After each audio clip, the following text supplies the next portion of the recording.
Hello everyone, welcome back to another video. তো আজ কথা বলবো বরবাদের টিজার নিয়ে। আমার যেটা মোটামুটি স্টোরি প্রেডিকশন হয়েছে, আমি সেই বিষয় নিয়ে কথা বলবো। বরবাদ টিজার যবে থেকে এসছে শাকিব খানের বরবাদ টিজার আসার পর থেকে অনেক কিছু পার্সপেক্টিভ, অনেক কিছু ন্যারেটিভ এবং খুব কমন ন্যারেটিভ যেগুলো চারিপাশে দেখতে পাচ্ছি। বরবাদে যিশু সেনগুপ্তকে ববি দেওয়ালের মতো প্রেজেন্ট করা হয়েছে। রণবীর কাপুরের আজিজের যে ক্যারেক্টারটা, সেইটা থেকে ইন্সপায়ার্ড হয়ে নাকি শাকিব খানের ক্যারেক্টারটাকে দেখানো হচ্ছে। এইরকম সামথিং কিছু ন্যারেটিভ দেখা যায়। অ্যানিম্যালের কপি, ব্লাডপাত, রক্তপাত, ব্রুটাল সিকোয়েন্স এগুলো আছে মানে অ্যানিম্যালের কপি। তো এরকম অনেক কিছু ন্যারেটিভ দেখা যায় এবং সেই ক্যারেক্টারটাকে খুবই ডার্ক ওয়েতে প্রেজেন্ট করা হয়, যেটা নাকি অ্যানিম্যাল মার্কোতে আমরা সামথিং দেখেছি সেই রকম ভাবে দেখানো হয়। তো এই যে ন্যারেটিভ গুলো, এগুলো আমার সমস্ত কিছু ফেক মনে হয়। এগুলো জাস্ট আমার মনে হয় যে একটা আহ, কোথাও গিয়ে একটা সিনেমার পক্ষে খারাপ। কারণ তোমার এখান থেকে যখন তুমি সিনেমা কোনো আসছে আর তোমার পছন্দের কোনো অভিনেতার যখন সিনেমা আসছে, তখন তুমি তার হয়ে লড়তে যাচ্ছ। এবং যখন আদার্স কোনো জায়গারই হোক, বা তোমার ওপার বাংলারই কাজ হোক বা এপার বাংলারই কাজ হোক, যখন কোনো বাংলা কাজ আসছে তখন তোমরা নাক সেটকাচ্ছ। এটা খুব বাজে জিনিস। পাঠান সিদ্ধার্থ আনন্দ করেছিল, সিদ্ধার্থ আনন্দের পাঠান, সেগুলো সিদ্ধার্থ আনন্দের প্রায় ছবি তো হলিউড থেকে মোটামুটি অ্যাডাপ্ট করেই সে বানায় বা ইন্সপায়ার্ড হয়েই তো বানায়। তো তার মানে কি পাঠান বা অন্যান্য ছবিগুলো সেগুলো কি কপিড? তো এই কথাগুলো বা এই হিপোক্রিসি ব্যাপারটা, এই জিনিসটা আমি একদমই পছন্দ করি না। তো যাই হোক, যেটা নিয়ে আমি কথা বলতে এসেছি সেটা হচ্ছে বরবাদের টিজার নিয়ে। বরবাদের টিজার আমার ব্যাপক লেগেছে। টিজারের ব্রুটাল সিকোয়েন্স থেকে শুরু করে শাকিব খানকে 4-5টা লুক এখানে দেখতে পাচ্ছি। শাকিব খানের সবচেয়ে বড় ব্যাপার, শাকিব খানের এখানে একটা ব্যাড লুকও থাকতে চলেছে, সেটা এখনো রিভিল করা হয়নি। তো শাকিব খান, তার যে চরিত্রটা সেটা এতটা ডার্ক দেখানো হচ্ছে। শাকিব খানকে ভিলেন হবে নাকি যিশু সেনগুপ্ত হিরো হবে, তো এই বিষয় নিয়ে আজ কথা বলবো। তো মূলত তোমরা যখন টিজারটা শুরু হয়েছে, সেখানে তোমরা একটা প্যালেস দেখতে পাচ্ছ, যেখানে পুরোপুরি শাকিব খান নিজের ওই গান সেট আপ সমস্ত কিছু বানিয়ে রেখেছে এবং মেবি তার ফাদার ওখানে দাঁড়িয়ে আছে, তার মায়ের ভয়েস ওভার শুনে যাচ্ছে।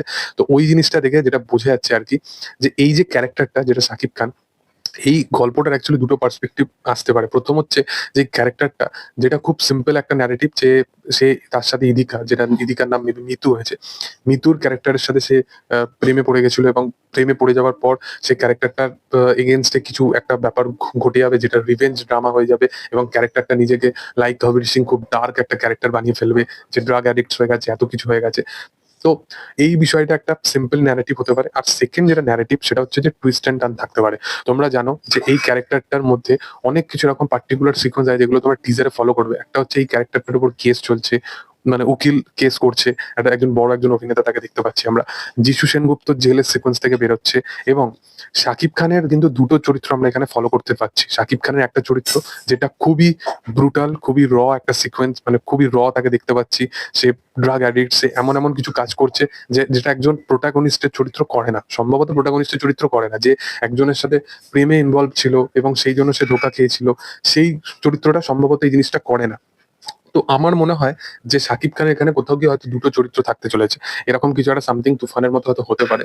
আমি জানি না, এটা আমার পুরোপুরি আমার পার্সপেক্টিভে আমি কথাটা বলছি। কারণ এই চরিত্রটাকে যেভাবে ডার্কলি প্রেজেন্ট করা হয়েছে এবং এই প্রথম যে চরিত্রটা দেখতে দেখানো হচ্ছিল, যেটা খুবই ড্রাগ অ্যাডিক্ট, মানে একজন খুবই বাজে একজন লোক, তো এরকম সামথিং ভাবে তাকে যেভাবে প্রেজেন্ট করা হচ্ছে, এই দুটো চরিত্র এবং অন্তিমে যে চরিত্রটা নিয়ে আসা হয়, যেটা ওই এরোপ্লেনের ওপর মধ্যে আসে এবং সেটা সবকিছু বিস্ট মোডে শাকিব খানকে আমরা দেখতে পাই, ওই দুটো চরিত্রের মধ্যে ডিফারেন্সিয়েশন আমরা দেখতে পাচ্ছি।